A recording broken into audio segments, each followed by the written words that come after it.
Real images of what NASA discovered on Mercury. Let's start out with some of the more recent news for Mercury, shall we? On October 1st, 2021, the joint European Space Agency ESA and Japan Aerospace Exploration Agency JAXA Bepi-Colombo spacecraft successfully performed its first flyby of the solar system's innermost planet, Mercury. The flyby is the first in a set of 6 such events Bepi-Colombo will complete before entering orbit around Mercury in late 2025. The 3 monitoring cameras on board Bepi-Colombo's Mercury Transfer Module, MTM, captured images of the planet for 4 hours beginning approximately 5 minutes after the closest approach. While this may not seem as vital given that the satellite is going to be in orbit around Mercury in 2025, these flybys are needed because once the orbit is had, some areas of Mercury will not be visible to the craft. So thus these flybys are the best way of getting a look at some spots of Mercury, like with certain impact craters, in order to study them further. The flyby was flawless from the spacecraft point of view, and it's incredible to finally see our target planet, said Elsa Montagon, spacecraft operations manager for Bepi-Colombo. As the flyby progressed, several instruments on board Bepi-Colombo's modules simultaneously collected data on Mercury and its surrounding environment. It may have been a fleeting flyby, but for some of Bepi-Colombo's instruments, it marked the beginning of their science data collection and a chance to really start preparing for the main mission, says Johannes Benkoff, Bepi-Colombo project scientist at ESA. These flybys also offer the chance to sample regions around Mercury that will not be accessible once we're in orbit. During the flyby, the Phoebus ultraviolet spectrometer on Bepi-Colombo's Mercury Planet Orbiter, MPO, module collected data on Mercury's exosphere, an extremely thin, low-density atmosphere. Currently, the exosphere is thought to exist due to either solar wind or surface material. Phoebus observed the region for an hour. After Bepi-Colombo exited from the shadow of Mercury, Phoebus recorded sharp peaks of hydrogen and calcium following close approach. These 2 elements are thought to be common in Mercury's exosphere. What's more, the Mercury Gamma Ray and Neutron Spectrometer (MGNS) instrument, also located on the MPO, detected bright fluxes of neutron and gamma rays in the exosphere, phenomena often produced by galactic cosmic rays interacting with the uppermost surface layers of a planet. Additionally, these emissions could provide insight into the composition of the surface of Mercury. This is good because while we have had craft go by and scan the planet in their own way via sensors and pictures, we haven't landed anything on Mercury, so its surface is not as detailed as we want it to be. Obviously, once the satellite takes orbit around 2025, it'll go into more detail and do its best to further elaborate on what it's been sensing in the exosphere and on the planet itself. But until then, at least we have some looks at the planet to start making inferences on.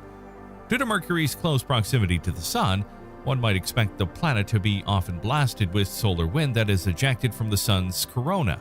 However, Mercury's magnetic field, like Earth, helps shield the planet from the full force of coronal ejections. Until Bepi-Colombo's flyby, only the northern hemisphere had been magnetically surveyed by a spacecraft, leaving scientists without an answer to how the planet's magnetic field and solar wind interacted at Mercury's southern hemisphere. During Bepi-Colombo's flyby, sensors located on the spacecraft's magnetometer boom recorded data on Mercury's magnetic field and solar wind as the craft zipped past the planet's southern hemisphere. That makes this flyby particularly interesting, as it is the first time that data from the planet's southern hemisphere close to the surface is available, even if it is just a small sample, said Daniel Hayner from TU Braunschweig in Germany, MPO magnetometer researcher group lead. Bepi-Colombo teams took the magnetometer data and converted it into a sound audible to the human ear. The audio captures the changes in the intensity of the magnetic field and solar wind, as well as the moment Bepi-Colombo crossed the magnetosheath, the border region around Mercury where the planet's magnetosphere and solar wind interact in a highly turbulent way. This only makes the eventual entry into orbit all the more desirable, because once the craft is locked in orbit, it'll not just be able to examine the magnetosphere, but also be able to go and examine the actual interior of the planet and see how that is all going. Because wouldn't that be a twist if there was something truly shocking going on inside of Mercury and we just didn't know it yet? We can't say it's not a possibility because we honestly don't know about its interior. Before we continue on with Mercury, be sure to like or dislike the video. That way we can continue to give the best content possible to you, the viewer. Also be sure to subscribe to the channel. And now, back to Mercury. Bepi Colombo's Italian Spring Accelerometer (ISA) instrument, located on the MPO module, recorded the spacecraft's accelerations as Mercury's gravitational pull tugged on the craft. The ISA also recorded the temperature change Bepi Colombo experienced as it entered and exited the shadow of Mercury. These measurements are similar to those taken by the ISA in August as the mission performed its second Venus flyby. Like the magnetometer data, the Bepi Colombo team was able to translate the ISA data into an audio file. On the acceleration plots that were appearing on our screens, we could see the tidal effects of Mercury on the Bepi Colombo structure and drop of the solar radiation pressure during the transit in the shadow of the planet, and the movement of the center of mass of the spacecraft due to flexing of the large solar arrays, says Carmelo Magnifico of the Italian National Institute for Astrophysics. In orbit, the ISA will support a study of Mercury's interior structure and will test Einstein's theory of general relativity with great accuracy. The instrument will also measure Mercury's center of mass as it completes its 88-day orbit around the Sun. Additionally, the ISA will be used to provide accurate details on the orbit of the MPO component of the mission. So as you can see, a single flyby was able to get a lot of information for a lot of people. So when is the next flyby for the craft going to happen? Sadly, that won't be until the middle of 2022, but if it's even half as good and successful as the first flyby, then there's a lot more data to be had here, and that could further expand what we already know about Mercury. And needless to say, the teams are excited about what will happen next. We're really looking forward to seeing the first results from measurements taken so close to Mercury's surface, said Johannes Benkoff, ESA's Bepi Colombo project scientist, in a statement. When I started working as project scientist on Bepi Colombo in January of 2008, NASA's Messenger mission had its first flyby at Mercury. Now it's our turn. It's a fantastic feeling. A fantastic feeling indeed for those involved in the project, as it shows how far we've come in regards to both observing and recording things about Mercury. The earliest known recorded observations of Mercury are from the Mul-Apen tablets. These observations were most likely made by an Assyrian astronomer around the 14th century BC. The cuneiform name used to designate Mercury on the Mul-Apen tablets is translated as the jumping planet. Babylonian records of Mercury date back to the 1st millennium BC. The Babylonians called the planet Nabu after the messenger of the gods in their mythology, which is ironic because Mercury is the name of the messenger god to the Roman pantheon. Many other civilizations found out about Mercury in their own ways, including the ancient Greeks, Romans, Chinese, and even the Maya. The first telescopic observations of Mercury were made by Galileo in the early 17th century. Although he observed phases when he looked at Venus, his telescope was not powerful enough to see the phases of Mercury. In 1631, Pierre Gassendi made the first telescopic observations of the transit of a planet across the Sun, when he saw a transit of Mercury predicted by Johannes Kepler. In 1639, Giovanni Zuppi used a telescope to discover that the planet had orbital phases similar to Venus and the Moon. The observation demonstrated conclusively that Mercury orbited around the Sun. In the 1880s, Giovanni Schiaparelli mapped the planet more accurately and even perfectly detailed its orbital time around the Sun. As more time went on, more time was devoted to studying Mercury, including in the 1970s when NASA launched the first craft to Mercury via the Mariner 10. After that came the Messenger and then the craft we just talked about.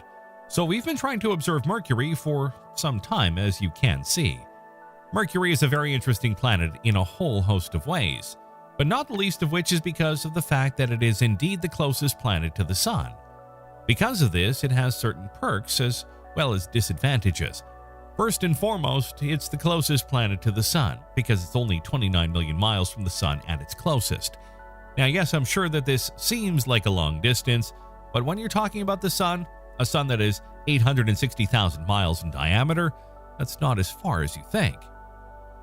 And because of that distance, a lot of things have happened to Mercury over the years.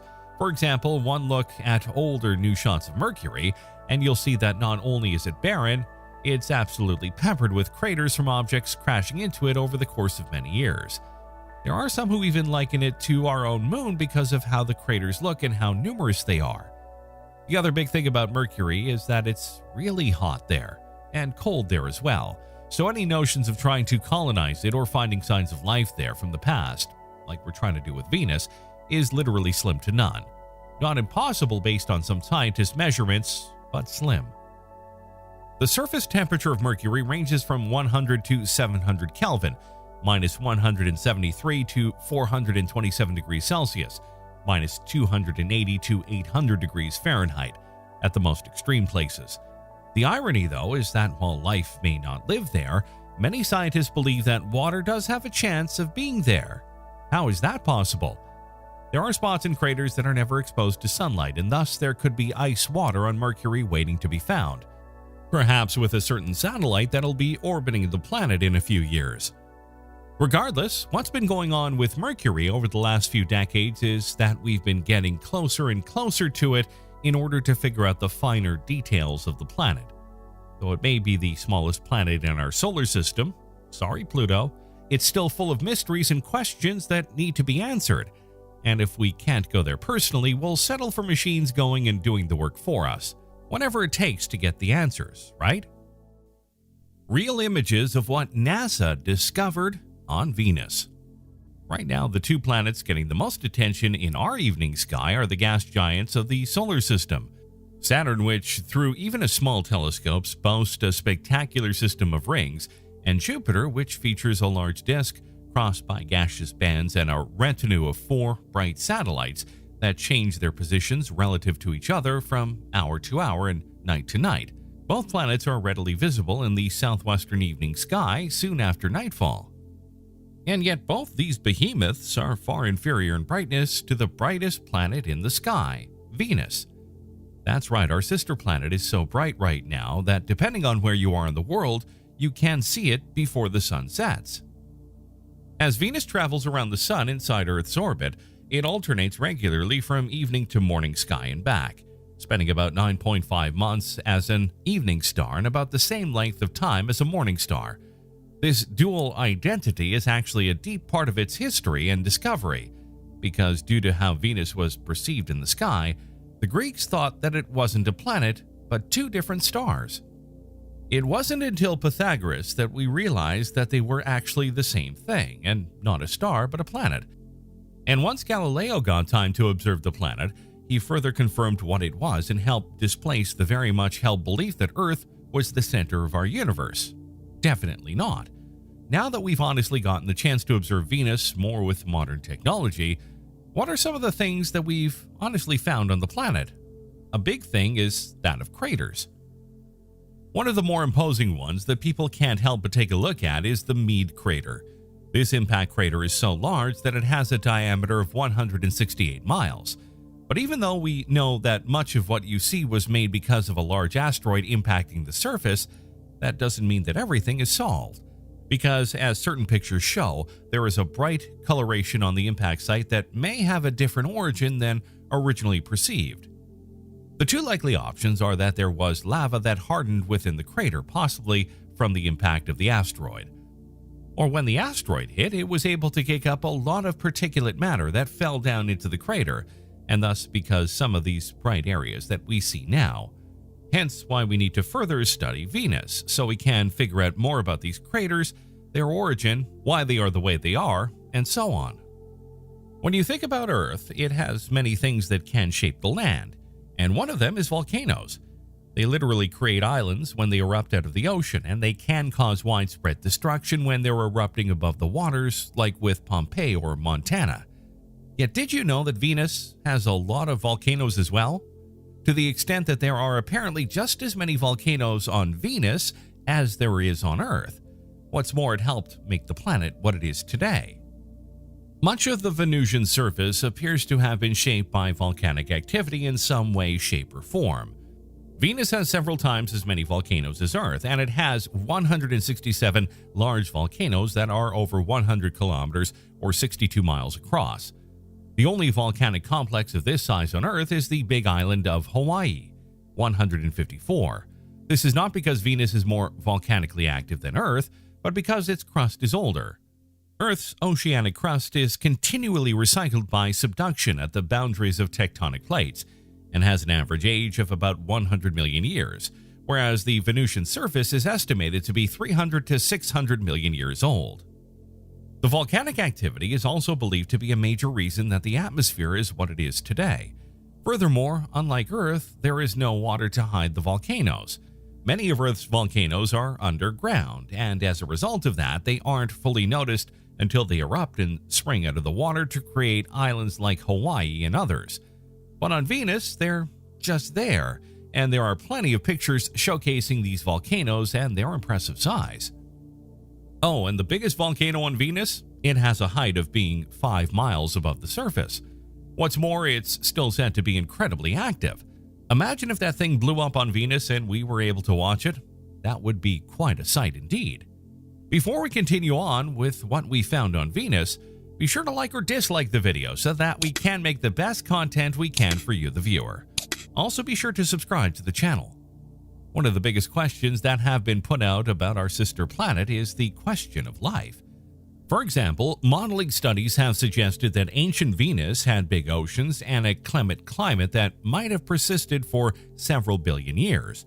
Then obviously the greenhouse effect took over and roasted the planet to the point where everything boiled and life on the planet became impossible to have and sustain. However, now some people are saying that this wasn't an option at all for the planet. A study was published in October and it said that Venus had always been too hot in order to not just have water, but to have life of any kind. Scientists led by Martin Turbot, a postdoctoral researcher at the Geneva Astronomical Observatory in Switzerland, simulated the climate of ancient Venus using a new model, and they came up with very different results than what was put out before by others. According to them, the cloud cover on Venus during its early days was very limited, and just as bad, the ones that they did have didn't bounce away any of the sunlight that was literally beaming down on them. As such, these clouds were actually helping warm the planet, and when they did that, they helped build up the greenhouse effect to a great degree, thus ensuring the planet would roast in no time flat. If the authors are correct, Venus was always a hellhole, astronomers James Casting and Chester Harmon said on the matter. The goal now is for the teams of astronomers to go and look at the land masses of Venus itself and determine what the true ancient climate of the place was. On our planet, such rocks form by metamorphic processes, in which minerals change form without melting, that occur in the presence of liquid water, Casting and Harmon wrote. If the tesserae turn out instead to be basaltic like normal seafloor on Earth, liquid water would not have been needed to generate them, further supporting Turbot and colleagues' hypothesis. The new study also found that Earth would likely have taken the Venusian route if the sun had been a bit brighter long ago. A young sun with 92% of the current brightness rather than 70% would probably have consigned our planet to hothouse status, according to the model developed by Turbot and his team. Why does that matter? Because right now many scientists are trying to find another Class M planet for us to go and live on in the future. Their parameters, for lack of a better word, is not just to find a planet that looks like Earth, but is within the habitable zone of the nearby sun. Not an easy thing to do for various reasons, but because of these models, just because we do find a planet like that doesn't mean it'll be habitable, apparently. Exoplanets that orbit near the inner edge of the conventional habitable zone, where liquid water can exist on a planet's surface, might not actually be habitable, the duo wrote.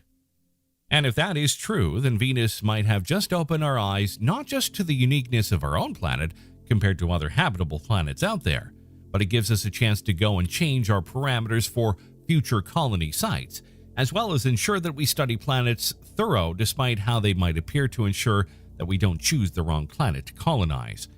And if you look at the surface of Venus even further, you'll see why we don't want to make the wrong choice of planet to try and colonize.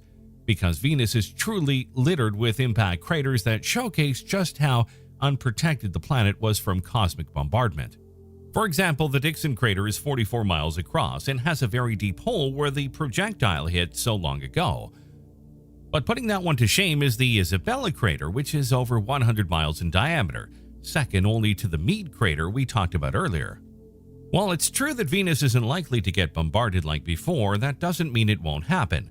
That's why many are trying to learn more about these impact craters and ones like them to see how they were formed and what it might mean for the planet as a whole. Such as with one theory going around that an asteroid or similar space rock bounced off a younger Earth somehow and then collided with Venus.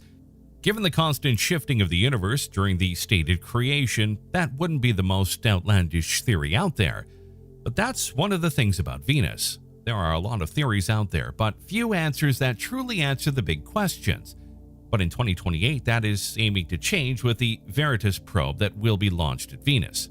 After launching, Veritas will reach Venus about 7 months later and enter orbit around the planet. Over the next year, it will use Venus's upper atmosphere to slow down and circularize its orbit to about 250 kilometers, roughly 155 miles, from the planet's surface to map Venus in detail for years. Veritas's radar will map Venus's entire surface at 30 meters per pixel, at least 3 times higher resolution than NASA's previous Venus mapper Magellan. The maps will finally help scientists understand how Venus's surface changes today and how it has transformed over tens of millions of years. Veritas will also create coarse 3D maps of Venusian landforms at 5 meters per pixel height resolution to help scientists find hints of tectonic activity. Scientists will further scan the maps for large, buried impact basins, which might have formed around 4 billion years ago when large asteroids and comets were bombarding the inner solar system. If Venus doesn't have several impact basins like other rocky worlds do, it means the planet's surface has been actively reshaped for that long. The other reason that Veritas is needed is because it'll finally be able to do deep scans on the composition of the rocks on the planet to determine if there was water on the planet, as well as reveal in full whether the planet is volcanically active. And all of this will lead to the big question that the satellite will hopefully answer in, can Venus be habitable? Yes, right now it isn't, but if the Veritas and other factors help reveal it can be changed through external means, then that'll mean that we may not have to travel far to colonize a new world, but rather just go next door. And what an image that would be. Real images of what NASA discovered on Jupiter. It's not hard to see why so many people at NASA and beyond are interested in Jupiter. It's the biggest planet in our solar system. It's a massive gas giant that has all sorts of unique atmospheric content. And it has so many moons that any one of them could have major discoveries lurking within, and we wouldn't know it until we honestly did some hardcore search on them. That's why we tried to make passes at Jupiter in various ways over the years in order to not just get pictures and footage and even audio clips of the planet, but to get a better idea of how this planet works as a whole. Enter the Juno probe. It launched in 2011 and ever since has been giving NASA and others all sorts of information about Jupiter. Even now, a decade after its launch, it's still providing people with valuable data, such as with some new discoveries it made very recently. For example, if you've ever really looked at Jupiter, you'll notice the Great Red Spot that is there for all to see. That has very much been a fascination of scientists all over, and as a result of that, Juno was sent to study it when possible, and new data has revised what we think of it as. The Great Red Spot was thought to be a storm shaped as a flat pancake, according to Scott Bolton, principal investigator of NASA's Juno mission and director of the Space Science Engineering Division at the Southwest Research Institute in San Antonio. We knew it lasted a long time, but we didn't know how deep or how it really worked. In February and July 2019, NASA's Juno spacecraft flew directly over the Great Red Spot, which is about 10,000 miles or 16,000 kilometers wide, to figure out how deep the vortex extends beneath the visible cloud tops. One of the scientists on the team had this to say: "The precision required to get the Great Red Spot's gravity during the July 2019 flyby is staggering. Being able to complement the microwave radiometer's finding on the depth gives us great confidence that future gravity experiments at Jupiter will yield equally intriguing results." Now, based on the data found, some new things can be said about it. A microwave radiometer on Juno gave scientists a three-dimensional look at the planet. They discovered that the Great Red Spot is between 124 miles or 200 kilometers and 311 miles, 500 kilometers deep, extending much deeper into the gas giant than expected. The Great Red Spot is as deep within Jupiter as the International Space Station is high above our heads, said Marzia Parisi, research scientist at the NASA Jet Propulsion Laboratory, noted in a press conference. While the storm rages on, the size of the spot is shrinking. In 1979, it was twice Earth's diameter. Since then, the spot has shrunk by at least a third, leaving many to wonder what will happen as time goes on. Will it continue to shrink? Will it suddenly grow back up in size? It's hard to say, but what we do know is that Juno will be keeping an eye on it and giving updates whenever it can. And that's not the only thing that it's been looking at with the planet. 5 years ago, scientists used data gathered by Juno to capture photos and learn more about Jupiter's poles. Juno found the gas giant has 5 cyclonic storms at the South Pole in the shape of a pentagon and 8 cyclonic storms at the North Pole forming an octagon. But here's where the really trippy stuff comes in. Because the storms aren't moving, they're literally rooted in place. The polar cyclone showed patterns of trying to move towards the poles, but the cyclones on top of each pole push back. This explains why the storms have remained in the same place. That's definitely not the kind of storms you'd expect to see on a planet, ones that literally push against one another and thus keep themselves locked in place. Plus, the amount of storms near the poles indicate a lot as well, further showing that we need to study what is going on at the poles and how it's affecting the rest of the planet as a whole. Before we go on to show you what else Juno has found, be sure to like or dislike the video so that we can continue to make the best content for you, the viewer. Also, be sure to subscribe to the channel. And now, back to Jupiter. Now let's focus on the atmosphere, and specifically the clouds that are up there in the atmosphere, because they might be exactly what you think, nor interact the way you expect. Jupiter's clouds are embedded in the east and west jet streams, which extend 200 miles, 322 kilometers deep, said Karen Dewar, a doctoral student at the Weizmann Institute of Science in Israel. When the research team followed the movement of ammonia, it revealed that it traveled in an up and down and north-south movement surrounding the jet streams. What you might not realize is that Earth has similar cells here. They're known as Ferrel cells, and they help guide the wind and other circulation patterns for our planet. This in turn goes and helps regulate the climate of our planet in ways that helps give us a proper temperature output. But with Jupiter, they are much larger, more numerous, and more impactful as a whole. This means that the cells on Jupiter are at least 30 times deeper than the equivalent cells on Earth, Dewar said. There's a lot to dive into just with that, not the least of which is that the Juno probe is proving just how important it is to the study of Jupiter, as it's able to look beyond what many can do here on Earth and provide much more detail in regards to what is going on with the planet.